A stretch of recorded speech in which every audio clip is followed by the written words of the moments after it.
C'est quoi cette maladie, en fait? Alors, c'est ce qu'on appelle un trouble de l'humeur, même si l'humeur ne résume pas tout, mais c'est un dérèglement de l'humeur par moment.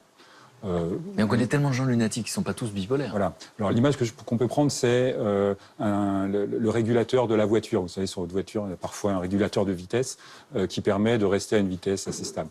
L'humeur, quand elle est vraiment accélérée, augmentée, c'est en permanence. Donc c'est votre régulateur qui est réglé trop haut, en permanence. Et donc c'est pas une journée un petit peu d'excès ou d'euphorie, c'est plusieurs jours, plusieurs semaines parfois en permanence. Donc c'est ça la vitesse haute. Et puis à l'inverse, il y a quand même des dépressions qui font aussi souffrir beaucoup, qui sont d'être au ralenti un peu tout le temps. Et donc le régulateur, par moment il est vers le haut, par moment il est vers le bas, par moment heureusement il reste stable. Mais c'est en plus ce caractère imprévisible qui fait la maladie, c'est que je ne sais pas à quel moment ça va me tomber dessus. C'est dans tous les sens. Enfin, le caractère imprévisible. Donc c'est avant tout quelque chose qui échappe. Et c'est physiologique ou psychologique?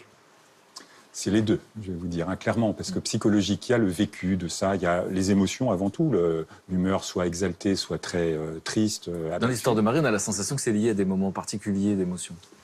Oui, des déclenchements. Il peut y avoir des déclenchements liés aux événements eux-mêmes, mais pas toujours. Il y a aussi des gens qui ont des cycles comme ça. On a l'impression que ça vient. Alors, on peut dire biologique, effectivement.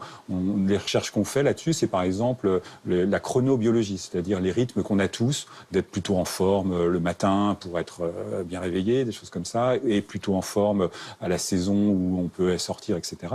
Probablement, il y a des gènes, et des gènes qui contrôlent les rythmes biologiques qui sont un petit peu déréglés par cette maladie.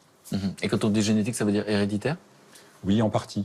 C'est un des troubles pour lequel il y a une transmission qui n'est pas du tout automatique et à 100%.